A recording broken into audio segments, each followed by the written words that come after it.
It's train time, starting now, right after this small intro.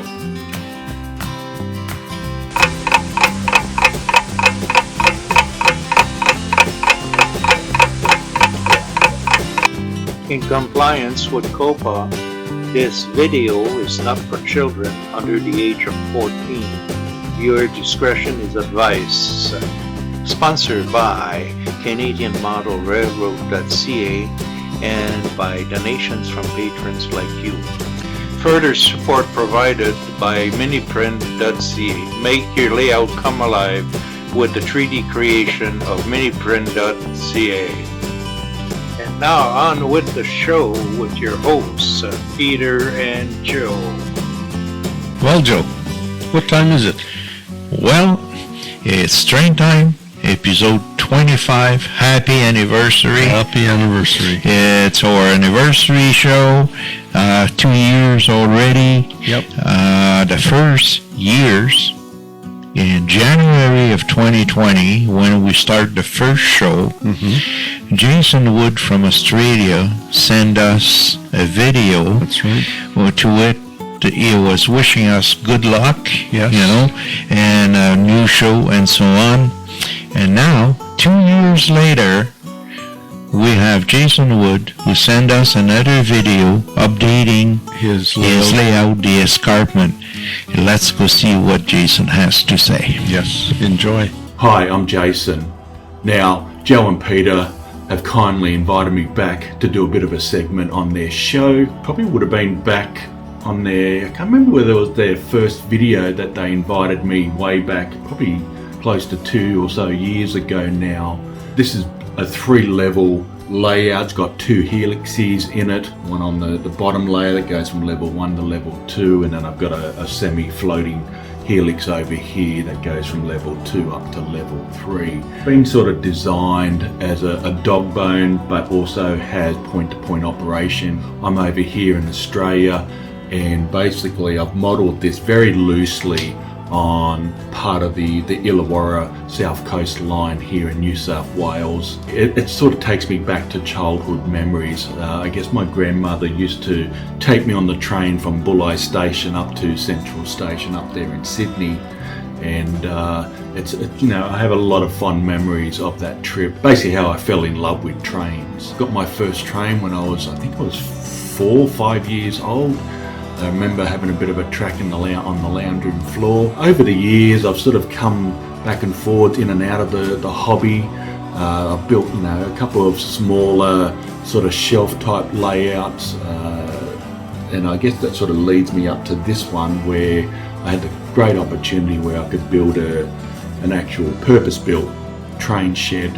It's 8 meters by 5 meters. One of those lifetime dreams I've been able to do. It's a build that'll take me way into retirement. There's so much to do, and it's been great to date. I've been sort of working on this since July 2018, I believe. I put my first frame together down here on level 1 up against the north wall. And I might just throw up some earlier pictures just so you can get a bit of an idea of where I've sort of come from those early days.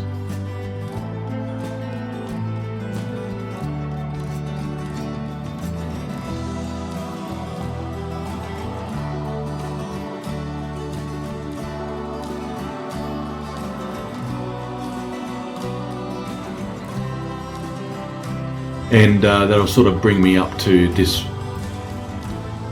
point in time right now. Let's start at the entrance of the train room, and as you come in, this is where you're greeted with one of the major signature scenes that will be part of this layout. And right here in front of us is a major viaduct, and it's known on the Illawarra line as the Stanmore Park Viaduct, and it's quite a large viaduct. So this is going to be a fairly major scene behind here. Over there, that'll be all covered with a backdrop. Eventually, I just need to make sure I've got room where I can sort of get in and do the scenery down here before I sort of block that top one up there. As mentioned, this is 3 levels. That's the 3rd level up there. There's also going to be a fairly major coal loader up here that the trains will come under to load up, and then exit over there, loop around back onto the main line up on level 3 there. So to give a bit of a overview of the layout from above, and I might just take this step ladder down the other side just to show you. Basically we were over that side over there. So that's basically the configuration of it. As I said, I've got 2 helixes. That's the ground one, and then this is the semi-floating one here. Now down on level 1 here, this is basically going to be the Port Kembla area. It's going to be all steel works. A lot of it's going to be custom built big sheds. Now I do have some future plans that I'll talk about, but that's going to be on my next video. Some exciting plans coming up for that potentially. This will be the Port Kembla North train station. And obviously you've got more tracks to the yard. Now these loops here, obviously as I've mentioned earlier with the dog bone, so that's the main track there that'll loop back on itself. Shove it down here. Now up at that end, that's going to be a diesel maintenance shed up there. You can sort of see where that train is, and that'll be inside a shed. The internal tracks here are basically the coal loops. This line here is the main down. It'll come in on that line.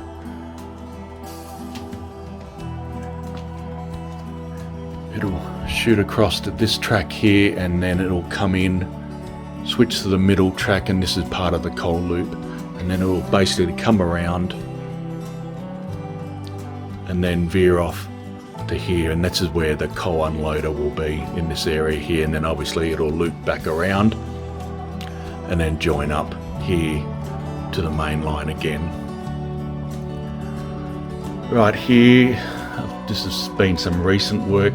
This will be the fuel depot, and then basically this has been a bit of a recent piece of work where I've changed some of the track plan, and so the coal trains can basically skip across to the main yard lead and then reverse back into the Port Kembla North yard that you saw earlier.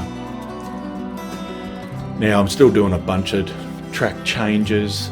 I've still got a few more to do, but that's what's been keeping me busy at the moment. And obviously there's a new set of points to be put in there, and then basically it comes out of Port Kembla. This structure here, because I didn't want to take up too much room from the viaduct, because I really wanted that to be the signature piece of the layout, I've sort of just designed this to be like it will be a half tunnel, and that'll be basically the last scene as we move into the first helix. So they're quite large, they take up a fair bit of room. There's 5 tiers to that. Once you get to the top, then it takes you over to Stanwell Park viaduct. Now you can see I've still got some fascia to do in this area, but it'll be one of the last things I do, because I do need to make sure I give myself enough room to do scenery and to reach in and then get things sorted. There'll be a tunnel there, we'll come around and it'll exit over here somewhere. Faces along here, this is all about the escarpment now, level 2. So a lot of rock work, bushland as the back scene. A lot of this blue you won't actually see to a certain degree once the scenery starts to go in and the backdrops get put in place. Platform here, obviously this will be one of the signature pieces also for level 2. This will be a passenger train station, calling this one the Escarpment station, just to name, the name of the layout itself. But it will be, loosely based on Helensburgh. There'll be certain structures that you see at that station that you'll see on this one. Absolutely. So this is level 2, and this is basically, it's all double main lines as it is on the Escarpment on the south coast. Now this part here, this goes off to one of the branch areas over there on that side for level 2. And then it curves around here. Again, a lot of bushland, rock faces, that type of stuff on level 2 here. And this is where it then enters into the semi-floating second helix that'll take trains up to level 3. Now all this design work, this was all designed 2 years prior to me actually physically putting in my first bit of framework. I did it on AnyRail 6. Level 2 branch line, level 3. Now this is going to be more of a locomotive depot, servicing area. There will be maybe 1 or 2 small industries, just to make sure I've got some operational aspects to it. And then up on level 3, again, it'll be for coaches. There will be a terminus station up here, but there will be some coach yard and probably maybe 1 or 2 small industries. On this side, a lot of the fascia work had been quite recent this year. And it's come up really well. Again, there in level 2, that was the branch line. There'll be a small single tunnel. Here will be a bridge scene with a lake or a river underneath it. I haven't got around to designing the track work on this as yet. I need to get back to the drawing board and get that done. So that's basically the layout in a nutshell. Very good video. Yeah, well, Jason, thank you very much. Yes, thank you, You know, Jason. for your cooperation on this project. We appreciate it. So now you can see that he did a lot of improvement and so on. He's been busy. Yep. And he still have a lot to do that I hope he will share with us later on. Now we will have the photo of the month. Yes. And you will have definitely the review of the mini print for the month. Review the mini print for this month. Yes. The view from above. And then a special part which is about the Tucker General Store, which was the Roblin CN station in Roblin, Manitoba. So now, right after this short commercial, is the photo of the month. Enjoy.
stuff from Miniprint. Miniprints, yes. At miniprint.com.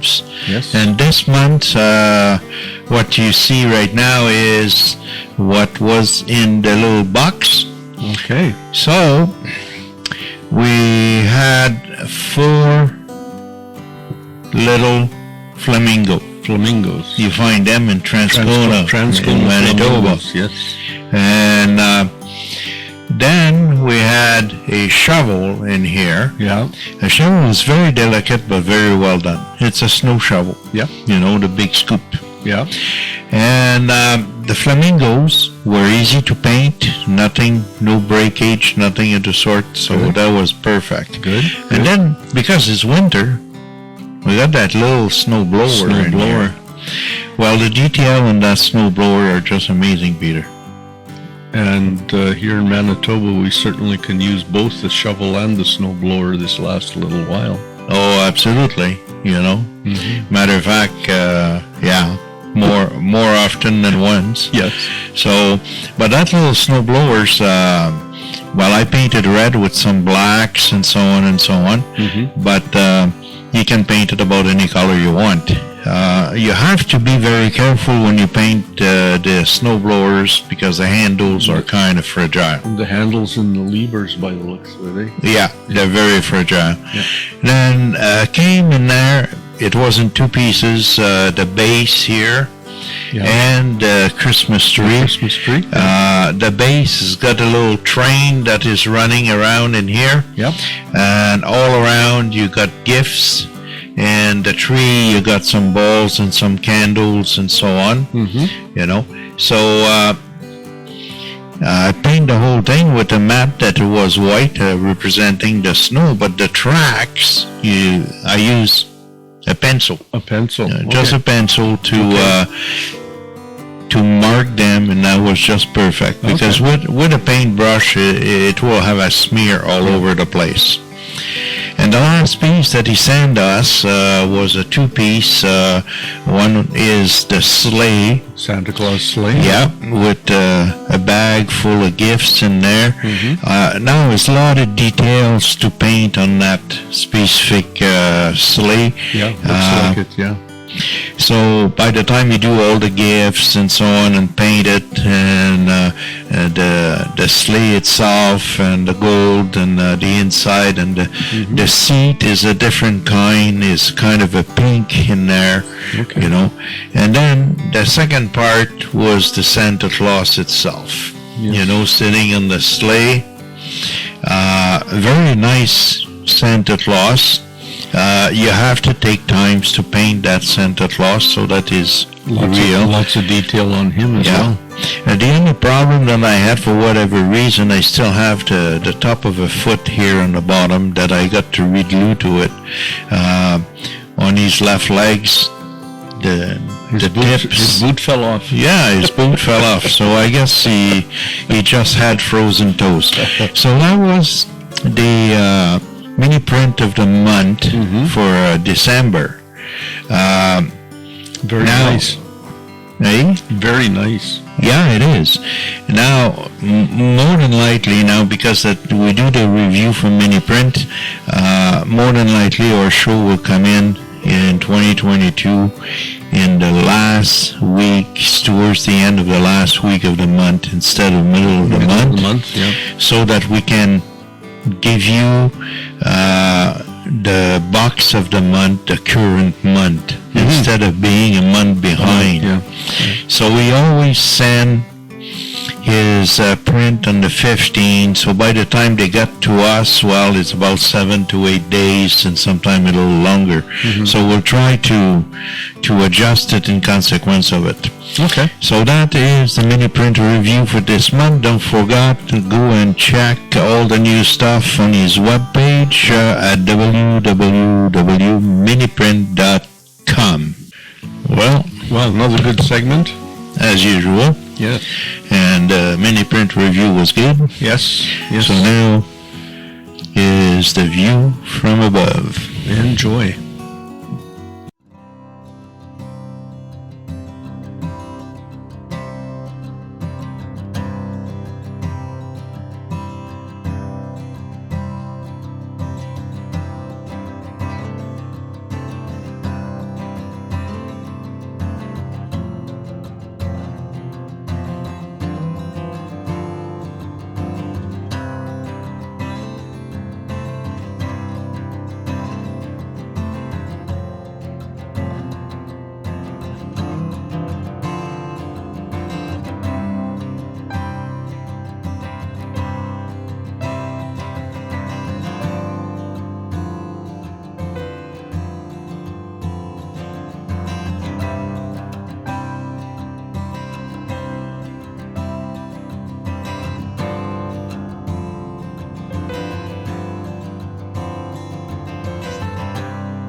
was great again. Yes, I always like seeing the view from above, following the trains as they go along their routes. And Well, it gave us a good idea of how to scenic some of the scene on layouts. oh yes, Right. Lots of good ideas. Yeah. Yep. Yeah. And now we're coming out with a special segment about the Tucker General Store right after this commercial.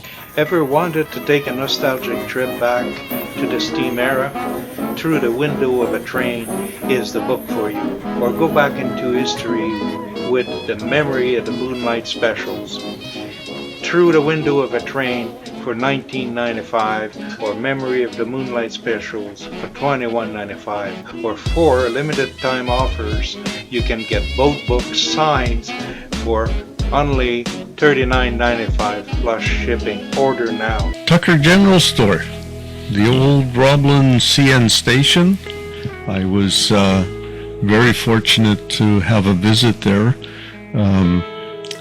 Kind of not so good circumstances. A relative had passed away in Saskatchewan, and so I went up for that and stopped in Roblin at my sister-in-law's, and she took me to Tucker's General Store. And this couple bought the old CN station back in, I believe it was April of 2021, and they've converted it as the pictures scroll. You can see the station was painted yellow, but they want to change it back to the CN colors. But the inside is just unreal. He does a lot of consignment sales, and that's how my sister-in-law got connected with him. She was selling off some old farm stuff, and he came out and hauled quite a few truckloads away for the store and have it on display. Mm-hmm. And you enter the front entrance of the station, and there's pictures of it. It's retro candy store. With the shelves and all the jars and stuff, and where he has his cash register and stuff is in behind is the old switch handles that used to operate the switches out in the yard. And he also has a telegraph that apparently still is operational, and it's just amazing to see all the stuff. And as we scroll through the pictures, there's a variety of artifacts and stuff, but it's not all just railway stuff. There's old bakeware. There is a fair number of train things there, but it's just old artifacts from the farming community. And there's on the wall, there's actually one of the photographs is a photograph of the actual old station that in existence. He wanted to bring it back to that. He wants to bring the inside. He's got all of the where like baggage and freight was handled. He wants to that's all display cases and stuff, and right. And then I was allowed to go upstairs where the old living quarters were, and it's for staff only now, but it's all converted. The different bedrooms are storage. The kitchen is their lunchroom type of thing, and then in the walk-in attic is storage and stuff. Just as you go through, there's, he's got clothing, he's got a real mix of merchandise there, but it's just the atmosphere that he's created with the interior of the old station. And you can see, like I say, where the baggage area was, and you can, the front entrance is now like an old candy store. And but isn't that building, isn't that an historical building? I don't think it's designated as a historical building.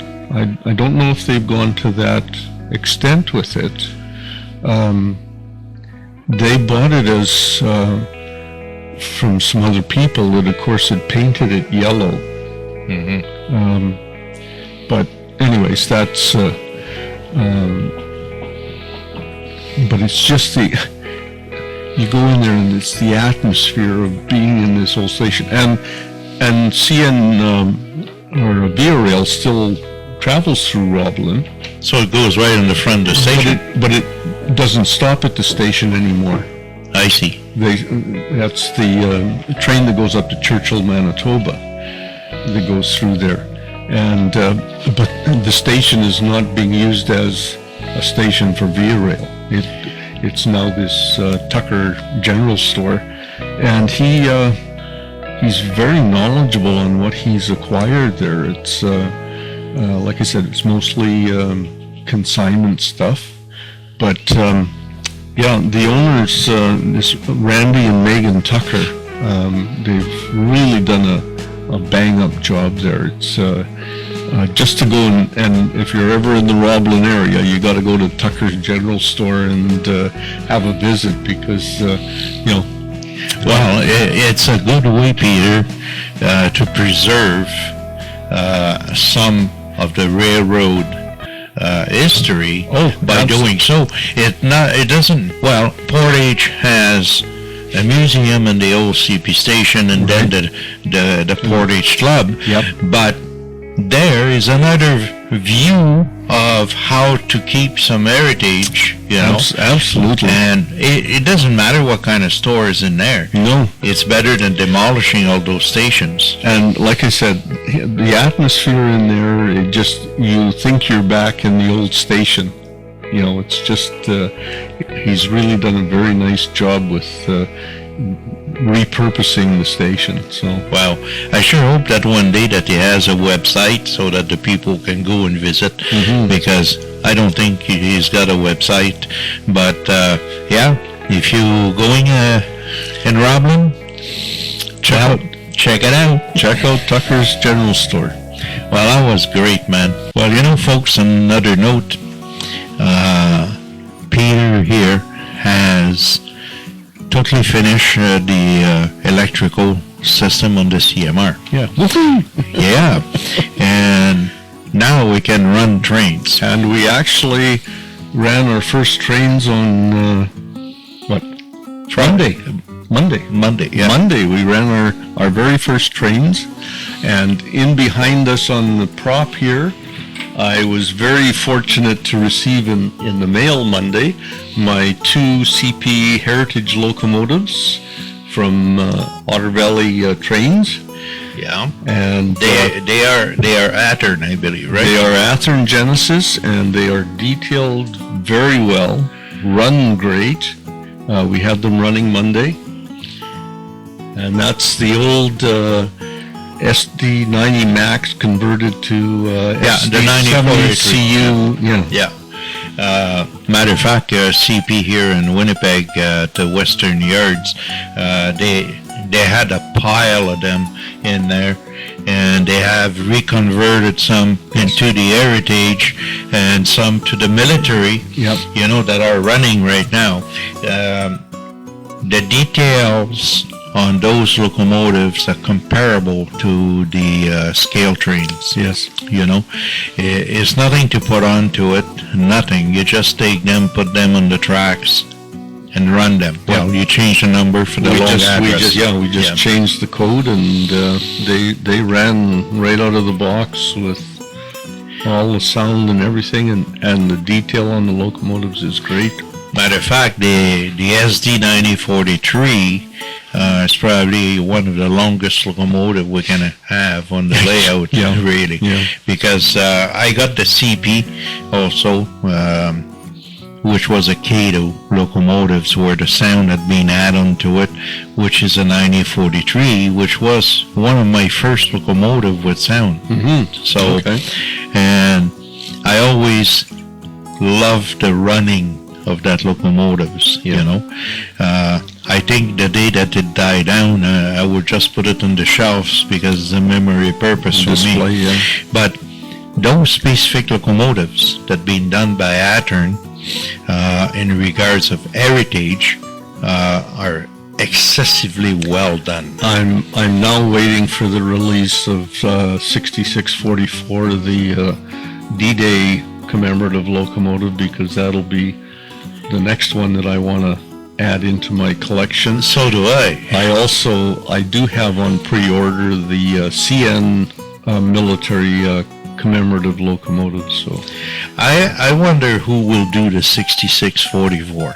Nobody, none of the manufacturers. well, I understand it might be in the next release from Athearn in the Athearn Genesis. Is that right? So that's kind of what I got from the grapevine when I was in communication with OV Train. So Yeah. Well, any new release, you can be assured that OVR, Otter Valley Trains at ottervalley.com will have it. yeah, it was. Well, I mean, I'd pre-ordered these over a year ago, and they notified me that they were in, and I was expecting to receive them on the Thursday, according to the tracking from Canada Post, and they showed up On a Monday. Monday, just in time to do our first run on the CMR. After all our wiring problems have been taken care of. Yeah, you had the wiring problem, yes, but it also is the fact that we realign a lot of track and we change the whole yards and so on. Yes. In the previous video, I was explaining the new style of the yards. Yep. Right? But we'll get back into that. So the next couple months, really, January and February, will be constantly running on there and kind of trimming the little things here and there so that it's always a smooth ride. Yeah, we got to fine tune some of the rails and stuff. Yeah. Matter of fact, we'll be running a video on the layout, about certain portion of the layout, just running and testing the train. But Well, that'll be the nice thing now that we are running, that we will be able to start doing some videos of progress on scenery, and even just running some of our trains for some videos for our show. So well, the goal right now, Peter, is by the time we get to Christmas next year, this year's 2022, all our rough scenery should be done. Mm-hmm. And 2023 would be the years of the details. Yes. Yeah. So where we'll really, really start to do the details. But the rough scenery itself, as we call it, will give a good idea to you guys of what will take place. And is a lot of the buildings that still have to be built. Yes. And that's where I will fall behind. So, but at least now we know we can run. We have some, like you said, a little bit of fine tuning to do on the lines, and we can get into scenery, and we can run trains, and we can do videos for the show, and it's been a long time coming. Oh yeah. And I know I am, and I know you are, and the other two guys in our crew are excited about the fact that we can now run trains. So. Well, we were all anticipating it, and for whatever reason, that layout is in 6 blocks. Yes. And you had one block that will not want it to work. Yep. It doesn't matter what we did. And suddenly, after a lot of fooling around to try to find out what was the problem on that block, one switch, one faulty switch, pencil frog switch, and then everything was right. Yep. And the way we set up the Digitrax system in there with the PX one, while they were PX4 that we broke in one, each one of them separate. Those breaker system on the Digitrax and blocking at that point, those blocks work fantastic. Oh, yeah. So I'm very pleased with that.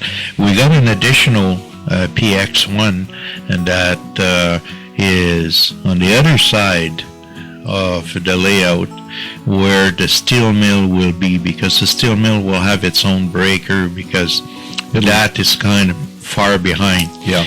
It'll be a block of its own. Yes. Yeah. Yes. So that'll end up giving us 7 blocks. Yes. We have, the way we're set up, we have main 1, east and west, so that's 2 blocks. Yes. We have main 2, east and west, it's 2 blocks. We have the yard, which is its own block. Yes. And then we have a short line that's its own block. That's right. That's what the one that goes to Gene Cove and so on and so on. Yep. And now we'll have also the steel mill block that will be there. Now, definitely, with the new configurations in the yards, it's way easier to get in and get out. Okay? But when we were talking about all those blocks, right, the yard is with the command control, but all the other block got their own boosters. So it is enough power up there for a layout probably 3 times the size of this layout. But in my view, it's not enough power. You always need a lot of power. The other thing that Peter has done, because majority of last year's, it was underneath the layout. And when we talk about leads, it's not a leads every 6 feet. It's a leads for every piece of tracks and switch that you have on the layout. Every time there's a new section of track joints, it has its own leads going down to the bus. Right. And the only place we've got away from that is if we have a little stub track filler, we've soldered the joints of that to the next section, so that, matter of fact, that's the only place where the tracks are soldered. Right.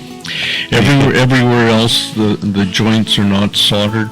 No. But every piece of track and switch has its own leads down to the bus. And the reason not to solder those joints on the CMR was for the contractions and expansions of the tracks.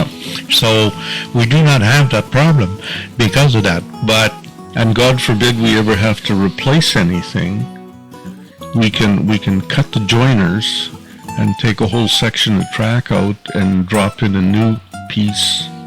And just slide the joiners into place and connect that section to the bus. Yeah, it's some advantage to it, especially when you got a layout that is kind of a big, right? Bigger than what usually people will have on their home.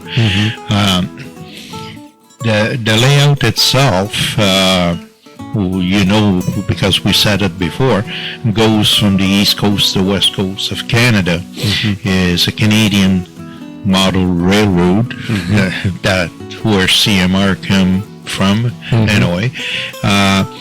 The first scenery that you will be able to see would be probably the yards and then the Rockies, because it's 44 feet of Rockies to be done on that layout. In many different perspectives. So that would be an interesting build to show. Yes. So yeah, it's an exciting time this year. We're running now. It's time to get back to scenery and. But there's a lot of people that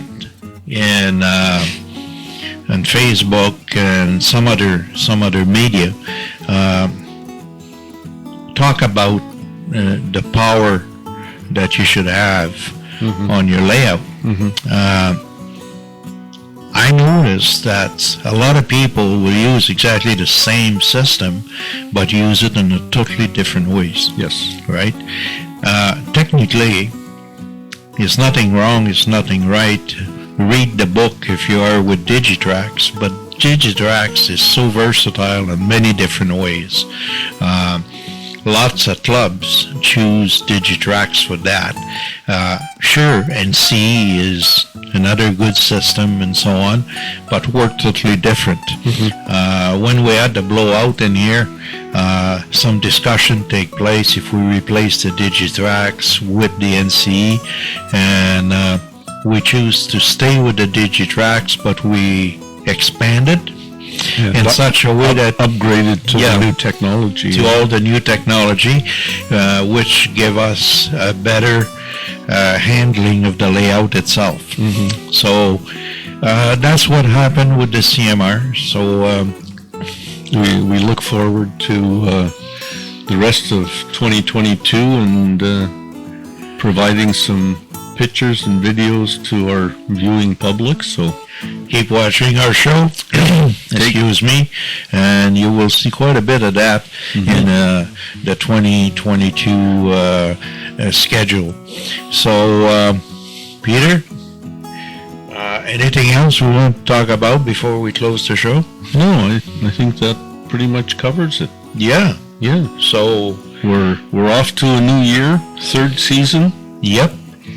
We hope that our viewing public enjoys our program, and please send us comments. We like to hear from you. It helps us kind of plan the show, and our floor director is here giving us the nudge. Hello, Georgie. Hey, you're a good girl. So, folks, happy modeling, Happy modeling. And Take we'll- care. Enjoy the show. and we'll see you in episode 26 Yes, in February. in February. Take care. Happy modeling.